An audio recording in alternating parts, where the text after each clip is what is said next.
In 2004, this house, over 100 years old, was purchased by the former Caloundra City Council, along with all of its furniture and many historic items, after Jack Ferris, the home's last resident, passed away in 2002, aged 101. The home, known as Bankfoot House, would then begin a new chapter.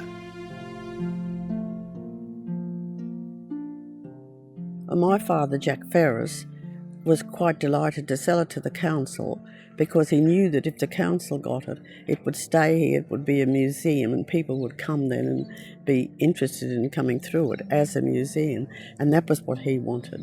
Built by Scottish pioneers William and Mary Grigor in 1868, Bankfoot House was the lunch stop and staging point for the Cobb & Co coach service between Brisbane and the Gympie Goldfields. My grandmother used to have lunch ready for the coach when it pulled in here, and they also changed the horses here. My grandfather had horses which they took on to the next stop, and then the next day coming back, they brought his horses back and took the government horses back to Brisbane. Home to 3 generations of the one family for over 130 years, Bankfoot House is very significant, as it is a rare example of an ordinary home that had extraordinary beginnings. Great to be down here at Bankfoot House again today, Ron. The contents of Bankfoot House are extensive and significant, providing a unique encapsulated record of Australia's domestic heritage, a snapshot of daily life. Well, they didn't have electricity to start with, so they had kerosene lamps.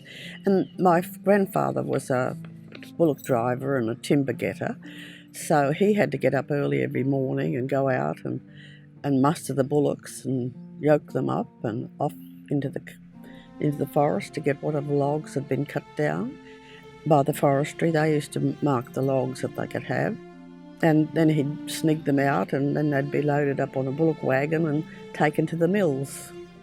And that was his day's work. The house and its contents were passed down through the generations, all of whom were descendants of William and Mary, each generation keeping items, in effect preserving the house as a time capsule. It's amazing just the stuff they have. Even the watch that's there that was my father gave to my mother for a wedding present. It's still here with the receipt and everything in it where he bought it for her. Shortly after purchasing the house, work on the extensive collection began, with the objects being photographed, recorded and tagged. These photographs were taken at the time, showing how Jack had lived with and used items that span back many generations. I think he thought that I think he even had thoughts that one day this might be a museum and all of these things would have to be kept and be put out on show. In 2005, the Bankfoot House Heritage Management Plan was created as a blueprint for the conservation and interpretation of the site for the community. The council sought to preserve the history of Bankfoot House as a snapshot of rural life over 3 generations. The stories of the Grigor, Burgess and Ferris families, the collections and the place tell the history of our growth as a region, truly a Southeast Queensland story. In September 2006, an invitation was made to those interested in the conservation and interpretation of Bankfoot House and its collection to attend a community meeting, and the Friends of Bankfoot House support group was born.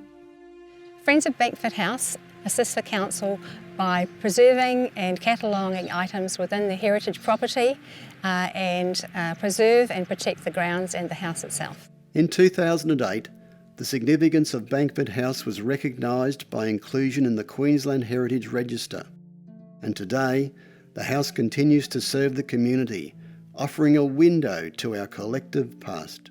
Well, my dad, Jack Ferris, would be absolutely delighted at what's happened here now. He'd be so happy that it's made into a museum and the council are looking after it, and that people are coming here to go through it and see what they had here in their lifetime. He'd just be delighted.